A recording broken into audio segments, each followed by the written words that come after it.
Alright guys, what is going on? It's Fluid Football and welcome back to Transfer Roundup Week 3. Let's just get rid of the elephant in the room. Jake is not here. He is on holiday, so yeah, I have to make this video by myself. But this is Week 3. He will be back for Week 4.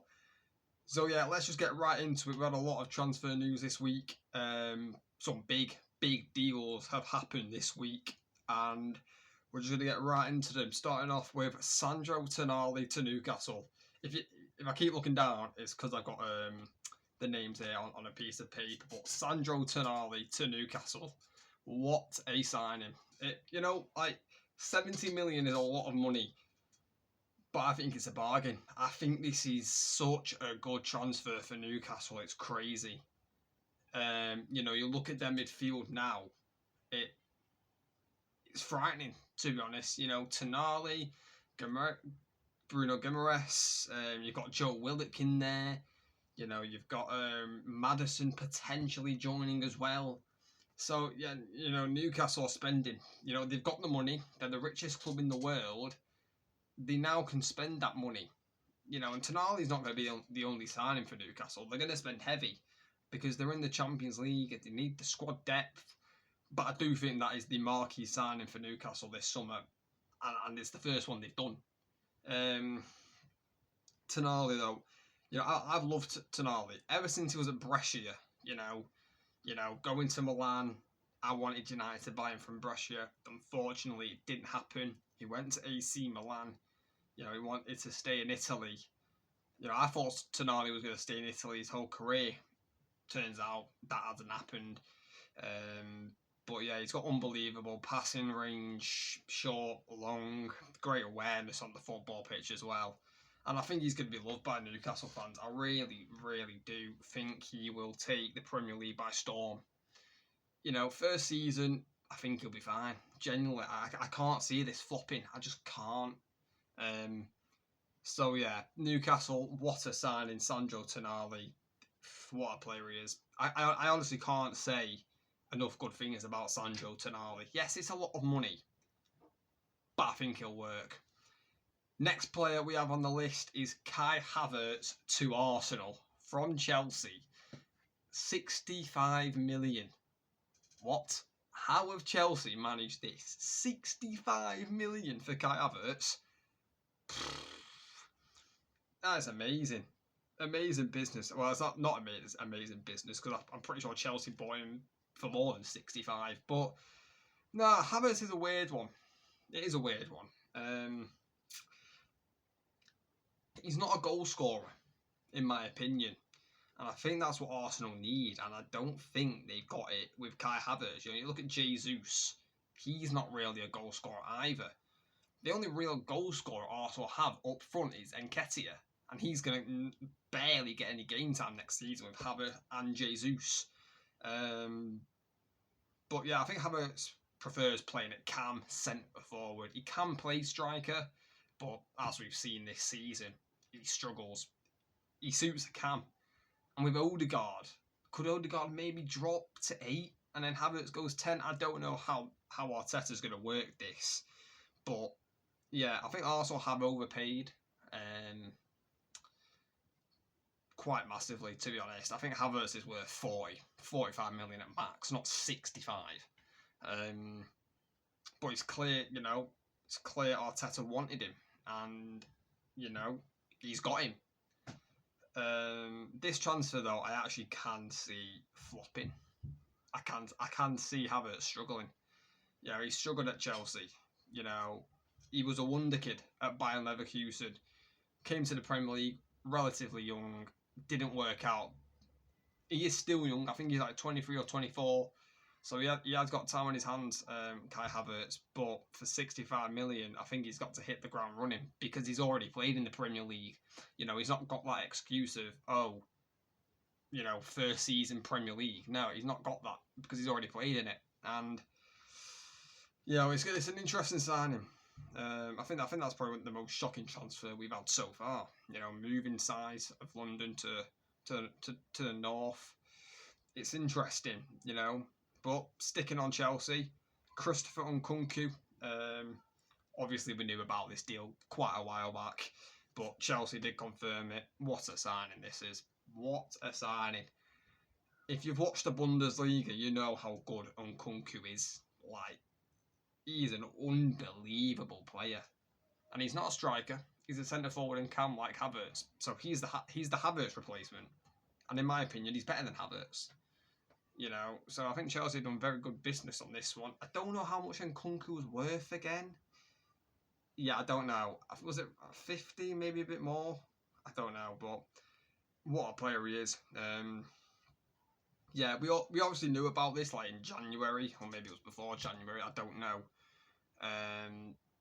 But yeah, Chelsea have got a brilliant player on their hands here. Brilliant player. French international. You know, if you get into the French team, you're a good player.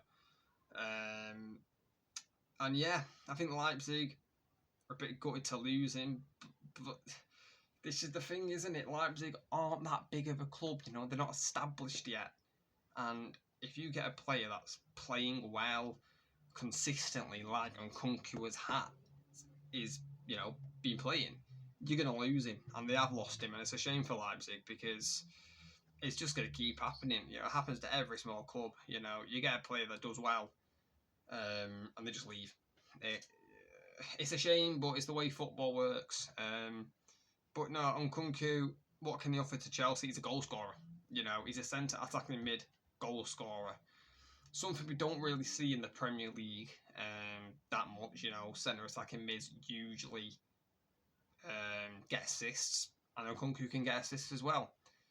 He's more actually a centre forward, not really a cam. It's more a centre forward, Christopher Nkunku. But like Tonali, I think he will take the Premier League well. I can't see him struggling. He might struggle first season a little bit. I think he might take his time to get settled. You know, Pochettino coming in, new manager and all that. I think it will take time for Chelsea to start gelling. And yeah, we'll see how it goes with Nkunku, but I can't see this signing failing. Again, relatively young, I think, at like 24, 25. You know, so I think it's a brilliant signing for Chelsea, and he's one to look out for in Nkunku next season. One to look out for, really is. But the next player we have is Ilkay Gundogan to Barcelona. I'm pretty sure this is on a free transfer from Man City. This is a big loss for Manchester City, in my opinion. A big loss. You know, Gundogan over these last 2 seasons has been unbelievable. Nearing the end of the season, you know, scored some very important goals, some big goals as well. You know, I remember that Villa game last season. Final game, City 2-0 down. You know, he sparks the comeback. Gets the winning goal as well. But he's going to be a big loss, Gundogan, I think, for Man City. And I think Man City needs to replace him. And I don't know who they're going to replace him with.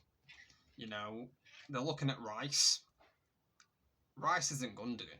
Rice is more defensive. You know, Gundogan is a brilliant, arguably best in the world. Box to box number 8. He is, you know, it's arguable. You know, those late runs into the box, they kill defenders because you don't know when he's gonna do it. You know, I think Gundogan's a brilliant player, big loss for Man City, but Barcelona, he is old. I think Gundogan, I think is he in his 30s. But on a free, this is a brilliant transfer for Barcelona. Goes straight into that midfield with Frankie de Jong, and Gavi or Pedri. I prefer Pedri to Gavi, but you know, it is what it is. But I think he goes straight into that midfield at Barcelona. I really do. This is going to be a brilliant signing for Barcelona. I think they've needed this. A player like this, a goal-scoring centre midfielder. You know, Frankie de Jong doesn't really do it. Gavi doesn't really do it. Pedri doesn't really do it. And I think Gundogan is brilliant at it. He just runs into the box unmarked. He does it so good. And he's a great technical player as well. You know, if you've been playing with Pep Guardiola for all these years, you've got to be good on the ball. Do you know what I mean? And he is a very good player on the ball, Gundogan. And I think Barcelona, it's a brilliant signing, especially on a free. It's brilliant. you know, I think he probably had many options, Gundogan, as well. You know, he chose Barcelona. Can't blame him for that. One of the best teams in the world. Yeah, brilliant signing for Barcelona, but a huge loss for Manchester City. And then the final player we have on the list for this week is Ruben Neves. It's a shame. It is a shame, this one for me. Ruben Neves to the Saudi League. I can't remember what club it is. I just know he's gone to the Saudi League. Yeah, this one's a shame. I think, you know, what is he, 26? Just basically throwing his career away for money. And, you know, a lot of players are doing that, aren't they, this summer? You know, we've had so many players going to Saudi Arabia. Like, look at Chelsea. Koulibaly's gone. Mendy's gone. And there's one more that has gone, but I've forgot his name. But yeah, they're just throwing their careers away. Yes, it's the money. Yes, you want to, you know, set up for the future, set your family up for the future, your kids. But it's just, I don't like it. I think football nowadays is just about the money, and I think players are starting to care less about, you know, themselves. You know, just think about the money, and I don't blame them for thinking about the money. I don't blame them at all. But do you not want to be playing in the best league with the best players and be known? Like, you're not going to be known. Like, you're going to be forgotten about. And, you know, Ruben Neves, let's be honest, he should have left Wolves 2 years ago. And he didn't leave Wolves. And clubs were in for him. I think Manchester United were in for him. But many clubs would have been in for Neves this summer. But he's just gone to the Saudi League. I think it's for 50 million. It's a hell of a lot of money for Ruben Neves. Is he worth 50 million? I don't think he is. I think maybe like 40 million max. But yeah, I can't believe Neves have gone to the Saudi League, and more players are doing it. So guys, let me know in the comments your thoughts on this week's transfers. Jake will be back for week 4. And yeah, thank you for watching. Please like, please subscribe, and I'll catch you in a bit.